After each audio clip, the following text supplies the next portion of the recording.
Kita bertemu lagi di pendopo ini, pendopo yang menyejukkan. Neng aku kok kemeringat. Grogi jelas, isin jelas.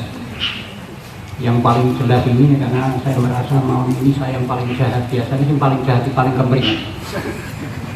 Pak Jomo kok kemeringat ini kan berarti jahat. Baik, saya akan memandu perbincangan malam ini. Sudah hadir ketiga pembicara, Mas Kapa Supardi, monggo Bintara. Kemudian Mas Hasan Auni Asis. Jadi kan ojo ning kono Mas kene Mas. Ora ati ngalih. Mas Hasan Auni Asis ini dari Kudus. Dan yang ketiga Dr. Alek, monggo. Nun sewu dokter, ini Aleknya pakai Ek atau K? K. Alek. Wah ini Ek rumah aku ben keren, jadi salah. Tapi depannya bener ya, bukan E ya. Bener A ya.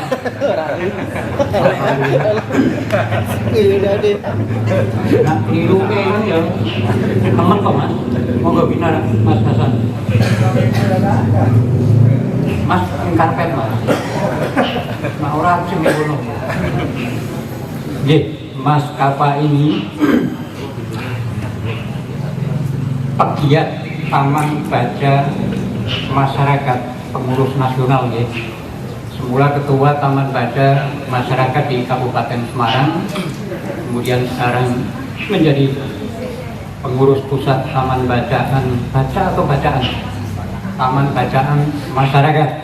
Insya Allah sebentar lagi tahun 2004 mau nyalon jadi presiden. Presiden TPN Taman Baca Masyarakat. Lalu Mas Hasan Auni. Mas Hasan Auni ini pendiri dan penanggung jawab Rumah Dongeng Marwah. Omah Dongeng Marwah. Satu model pendidikan alternatif dan mengajak salah satu lulusannya salah dua dari 5 angkatan pertama, Sakiba, Kinasih Gusti dan Tio Ardianto. Anaknya berapa, istrinya berapa?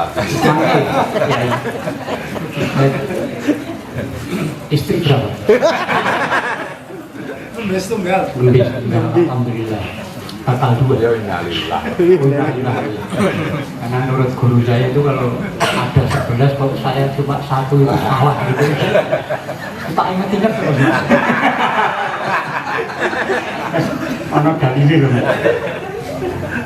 Aku ki 11 lho. Aku kok siji. Salah. Don sewu Gus. Lalu Dr. Alek pakai K. Tadi saya pakai X itu biar keren gitu. Ternyata salah. Tapi untung depannya A betul, bukan E. Dr. Alek Yusran atau Yusran? Aslinya dulu Yusron. Yusron. Penulisannya keren kayak. Enggak, karena kalau untuk anak-anak yang setelah 72 itu kan akan dibaca Yusran. Tapi kalau saya ya Yusron gitu ya. Dr. Alek Yusron ini Direktur Rumah Sakit Jiwa ya. Amino Gondo Hutomo, Kota Semarang. Iya, malam ini kita akan berbicara dengan tema singgawi copot atau temanya. Ini kan pendidikan atau pengajaran, sekolah atau belajar. Rodo taki-taki atau belum ketebak benar sebetulnya kemana arah dialog malam ini. Tapi kira-kira gambarannya ketika menghadirkan dua pembicara awal ini, Mas Kapa dan Om Hasan ini. Mas Kapa ini pegiat homeschooling. Itu bahasa Indonesianya apa Mas? Sekolah rumah. Oke. Sekolah rumah. Online Mas.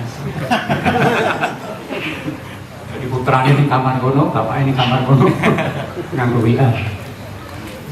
Sekolah rumah, homeschooling.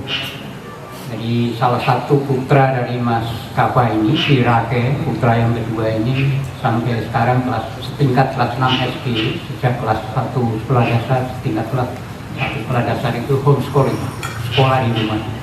Nah, nanti kita akan tahu kenapa atau apa alasan Mas Kava untuk memperlakukan sistem sekolah rumah bagi putranya.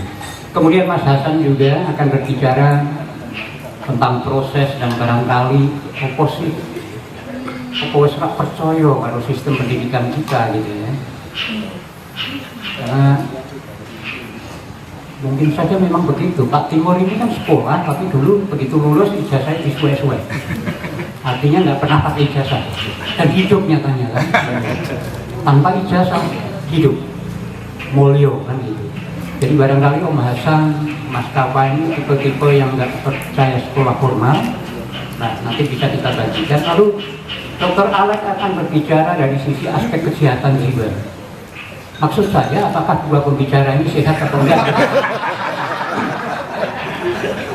Karena memilih sekolah rumah, sementara ratusan juta yang lain itu ya sekolah kekuatan gitu loh.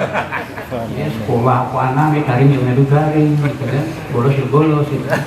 Ini orang yang aneh, sekolah anak ini rumah borak kangelan, termasuk kategori sehat apa enggak? Juga nanti anak hasil pendidikan sekolah homeschooling itu masuk kategori sehat nggak secara kejiwaan. Tapi nanti kita uji juga Dr. Alex sehat enggak? Harus ada yang sertifikasi piye, akreditasinya gimana gitu. Jadi dokter juga perlu periksa kesehatan jiwanya. Saya kira mulai dari Mas Hasan dulu deh ya, Mas Hasan. Dan saya berharap nanti Mas Hasan tidak kesusu kontur ya, terus kadung tekan putus itu, mobil soko takok ya, karena forum ini Mas akan berhenti ketika azan subuh. Jadi jenengan leluasa untuk bicara beberapa jam, tapi saya minta 15 menit aja. Silakan. Jadi apa yang membuat jenengan memilih untuk mengelola PKPM, Omah Dumai Marwah, dan kemudian bagaimana itu beroperasi, lalu metodologinya dan sebagainya. Monggo. Assalamualaikum warahmatullahi wabarakatuh. Bismillahirrahmanirrahim. Alhamdulillahirabbil alamin wassalatu wassalamu ala asyrofil anbiya'i wal mursalin wa ala alihi wa sahbihi ajma'in. Amma ba'd.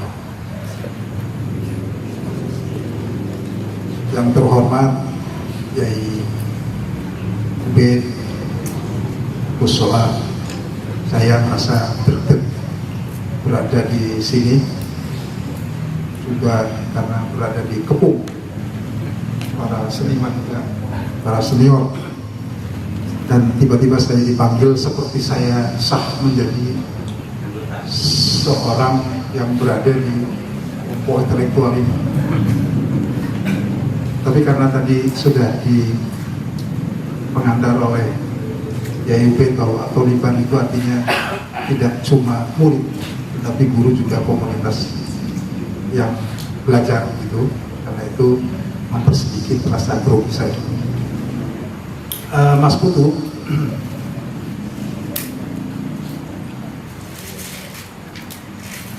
ya pengantarnya nanti setengah jam, jadi 3/4 jam, karena suruh sampai subuh.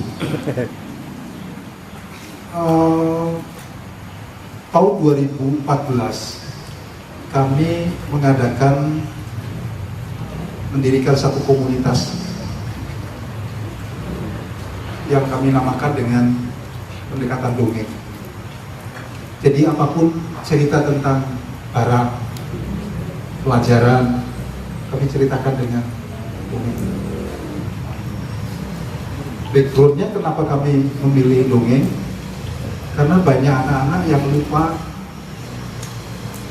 asbabul wurud, asbabul nuzulnya. Satu benda ini lupa. Dulu ketika kita kecil, itu kita hafal dengan makanan. Anak-anak tahu prosesnya karena ibu yang bikin minimal menjelang lebaran. Tetapi sekarang ini anak-anak kalau beli nggak habis nggak apa-apa. Hukum mubazirnya sudah dilupakan. Karena pada saat beli sudah dikandani setan. Kita masuk ini kan konsumerisme itu bahasa pondoknya sebetulnya setan gitu. Kamu suruh beli ini, beli apa begitu, ke dalam itu uangnya 10.000 tapi yang diinginkan banyak. Jadi keinginan itu sudah diiringi oleh mereka. Nah pada saat makan juga habisnya nggak dipikirkan. Hal yang sederhana karena pada saat saya kecil saya merasa istimewa karena masih mengikuti zaman yang tidak hari ini, yang mengikuti proses bagaimana sebuah barang, sebuah benda diciptakan. Nah karena itu kemudian kita mengenal ada panganan, kue, macam-macam kue desa yang anak-anak mengenal, dan sekarang tidak ada sama sekali kue itu di Indomaret. Ada, tetapi kemudian sudah diindustrialisasi oleh terutama Cina yang namanya opak dari ketan, itu betapa enaknya. Dan waktu saya masih bekerja di perusahaan multinasional di Kudus, waktu itu saya dioleh-olehi karena dia lebih dulu, itu berarti sekitar 15 tahun yang lalu. Saya pergi ke Cina, lalu bawa, saya pikir ini saya makan opak, kenapa begitu enak. Nah, di kita ini transformasi industrinya terjadi, tetapi keterlibatan masyarakat tidak terjadi. Karena itu kemudian anak-anak tidak tahu proses membuat opak yang sekarang ada di industri, dan industri nggak boleh dimasuki anak-anak. Karena itu anak-anak nggak tahu tentang apa dibalik kisah dari makanan itu. Kemudian kami memilih itu. Lalu misalnya pada saat anak-anak makan apa, kamu tahu nggak yang kamu makan apa? Misalnya dia makan donat, kamu tahu donat terbuat dari apa? Enak nggak? Enak. Dari apa coba? Dia nggak tahu. Lalu karena di tempat kami ada 2 wifi, dia sering kali kita drive dengan cara begitu, dia mencari. Dan itu bagian dari siklus supaya dia mendongeng tentang donat, apa yang dia suka. Mobil-mobilan juga. Nah sehingga anak-anak tercerabut dari proses kreatif. Karena itu kemudian kami memilih kalau begitu harus ada kisah di balik barang. Kami sebut kemudian dengan model kami story behind shrimp. Shrimp itu produk Inggris itu economic penudung. Itu udang. Saya sebetulnya hanya onomatop dari ada udang di balik batu. Jadi ada udang, ada sesuatu di balik itu. Lalu kami bikin story behind shrimp, kisah di balik udang. Dan semua kita kisahkan, termasuk pelajaran matematika. Jadi kalau kita belajar matematika anak-anak, kita tidak cerita 2 kali 2 berapa dengan rumus-rumus itu, tapi anak-anak tahu siapa yang, misalnya di fisika siapa yang menciptakan kalkulus ini. Anak-anak mencari melalui wifi, Thomas Alva Edison. Kamu tahu siapa sih Thomas itu? Lalu dia mencari juga ceritanya. Oh, ternyata dia muridnya waktu kecil dia anggap bodoh, Pak. Di sekolah tidur, dalam bahasa sekarang ya, kita sebut dalam bahasa psikologi disleksia. Kalau baca E itu seperti 3, S dan seperti 8 berbolak balik begitu. Lalu dia disurati oleh gurunya karena tidak naik kelas, tidak kepada muridnya, kepada ibunya. Ibunya membuka surat itu, apa isinya Bu? Oh anakku, kamu ini terlalu pintar untuk sekolah tempatmu sekarang. Lalu dia disekolahkan, tidak di situ lagi karena dianggap tidak cocok. Kalau sekarang nunggak, tidak naik kelas. Tapi apa yang terjadi, anak yang dianggap bodoh itu menemukan yang membuat terang dunia. Pulang. Anak-anak merasa, oh, kalau bahasa Jawa, gua banget. Aku ya mono dianggap bodoh, berarti aku ya iso. Kira-kira begitu. Lalu kami menari matematika. 0 sama dengan kali, supaya anak-anak memahami dengan mudah. Dan kita ceritakan tentang kisah-kisah sejarah uang supaya dia paham, karena ada anak main ke tempat kami setiap sore, ada kesenian barongan. Setelah kesenian barongan selesai, dia kerjakan PR-nya karena orang tuanya supir, ada yang guru dan sebagainya, tidak paham dengan jenis soal yang sekarang ini di sekolah. Terlalu berat bebannya, metodologinya terlalu banyak. Guru cuma berhitung. Lalu kami selesaikan oleh kakak-kakak pendamping. Nah, hobimu apa? Matematika kan? Sebelahnya bisikin, tidak matematika. Kami dipanggil kakak di sana. Oh, biasanya matematika senang. Itu biasanya dia pintar, biasanya.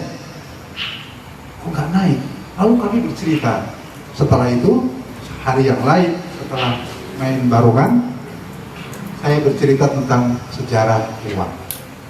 Kamu tahu nak, bagaimana uang diciptakan? Saya berpura-pura menjadi petani organik dari gunung, membawa timun, sayur dan lain-lain. Timun, kol, siapa yang mau? Bisa ditukar dengan ikan asin. Karena di sebelahnya ada nelayan bawa ikan asin, waktu itu belum ada uang. Lalu saya ambil uang 10.000. Singkat cerita, nah ini uang berapa? 10.000.